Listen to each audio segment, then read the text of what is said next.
সাম্রাজ্য, মারাঠা সাম্রাজ্যের প্রতিষ্ঠাতা হিসেবে আমরা কাকে জানি? শিবাজি। তাহলে আজকে আমরা মূলত আলোচনা করবো মারাঠা এম্পায়ার বা কনফেডারেসি অ্যান্ড শিবাজিকে নিয়ে আলোচনা। এবার শিবাজি মানেই হচ্ছে কি বৃহত্তর তোমার হিন্দু সাম্রাজ্যের প্রতিষ্ঠাতা। কি বললাম বুঝছো? বৃহত্তর হিন্দু সাম্রাজ্য মানে শিবাজি যখন পড়ছো, শিবাজি মানেই হচ্ছে তোমার ন্যাশনালিজম অর্থাৎ জাতীয়তাবাদ। শিবাজি মানেই হচ্ছে একটা লড়াই। কি লড়াই? কার বিরুদ্ধে লড়াই? সেটা হচ্ছে সেই সময় যে ব্যবস্থাপনাটা আছে সেটা বুঝতে হবে।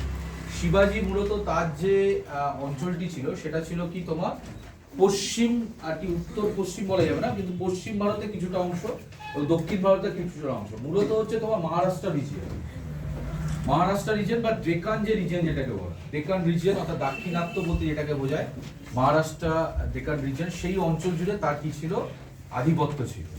এবার যখন শিবাজি মহারাজ তিনি মানে ধরো এই যদি আমরা এখানে একটা তোমার এটাকে করার চেষ্টা করি, তাহলে মূলত এই যে অঞ্চলটি ছিল এই অঞ্চল জুড়ে এবং কানাডার কিছুটা অংশ জুড়ে এখানে তার কি ছিল?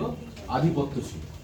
এবার শিবাজি মহারাজ তিনি যখন আর কি এখানে সাম্রাজ্য তিনি কায়েম করছেন, এখানে দাক্ষিণাত্য রয়েছে কি? দাক্ষিণাত্যে সেই সময় মুসলিম শাসন রয়েছে। উত্তর ভারত এবং মধ্য ভারতে সেই সময় মুঘল সাম্রাজ্য রয়েছে। অর্থাৎ এইদিকে মুসলিম শাসক মুঘল সাম্রাজ্য, আর এদিকে দাক্ষিণাত্যে মুসলিম শাসক, তার মাঝখানে নিজের অস্তিত্ব এবং হিন্দু ধর্মের অস্তিত্ব টিকিয়ে রাখার লড়াইয়ে মত্ত ছিলেন কে? শিবাজি। ঠিক আছে, এই জায়গাটা সবার আগে বুঝতে হবে।